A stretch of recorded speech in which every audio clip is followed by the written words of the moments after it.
कभी तुमने सोचा है, जब हम किसी के साथ गलत नहीं करते फिर भी जिंदगी हमारे साथ इतनी कठिन क्यों हो जाती है?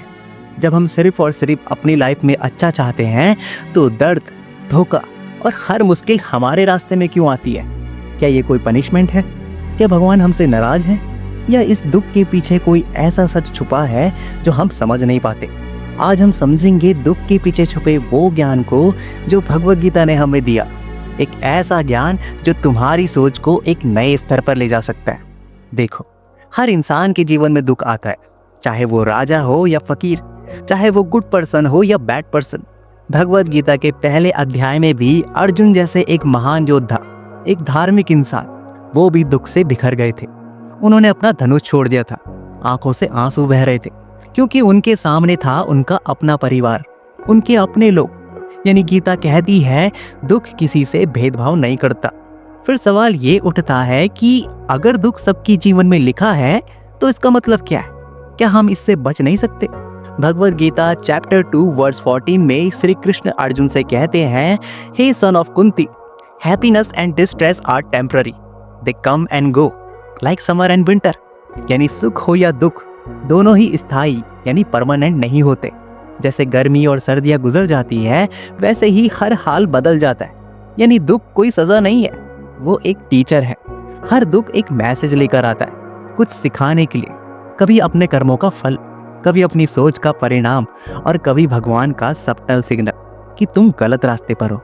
जब हम दुख को एनिमी समझ लेते हैं तब हम उससे लड़ते हैं, पर जब हम समझ लेते हैं कि दुख एक शिक्षक है, एक टीचर है, तब हम उससे सीखने लगते हैं।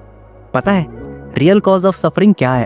Attachment and expectation. जहां आसक्ति है वहीं पीड़ा है। हम लोग अपनी खुशी दूसरों से जोड़ देते हैं। एक इंसान चला गया तो दुख, एक काम बिगड़ गया तो दुख, एक सपना टूट गया तो दुख। लेकिन भगवान कहते हैं जो अपनी खुशी को नित्य यानी परमानेंट सोर्स से जोड़ देता है उसे कोई तोड़ नहीं सकता। और वो परमानेंट सोर्स है आत्मा और ईश्वर। एक बात दिमाग में बिठा लो, जब तक हम मेरा और तेरा के चक्रव्यूह में है तब तक दुख हमेशा हमारा पीछा करेगा। लेकिन जब हम मैं और मेरे से ऊपर उठकर सिर्फ जो है उसको एक्सेप्ट कर लेते हैं तब दुख डिसॉल्व होने लगता है, पिघलने लगता है। समझ पा रहे हो ना? जरा सोचो, जब हमारा फोन हैंग हो जाता है तो हम क्या करते हैं? उसे रीस्टार्ट करते हैं, फिर फोन दोबारा चालू होता है ना? पर जब हमारी जिंदगी हैंग होती है तो हम पैनिक करने लगते हैं। भगवद गीता कहती है कि हर समस्या समाधान लेकर आती है, क्योंकि हर मुश्किल तुम्हें एक नए वर्जन में ले जा रही होती है। जब तक जिंदगी इजी थी तुम्हारी ग्रोथ भी रुकी हुई थी। जिंदगी तुम्हें तोड़ती नहीं, वो तुम्हें रिशेप करती है। एक डायमंड भी पहले स्टोन ही था, पर दर्द से गुजरा तभी तो चमका, है कि नहीं? और हाँ, एक और बात, the soul never suffers. Gita chapter 2 श्लोक 20 में श्री कृष्ण कहते हैं, the soul is never born not does it ever die. यानी दुख सिर्फ शरीर और मन को होता है, तुम्हारी आत्मा को नहीं। जो तुम महसूस कर रहे हो वो तुम्हारा माइंड सफर कर रहा है, तुम्हारा सेल्फ नहीं।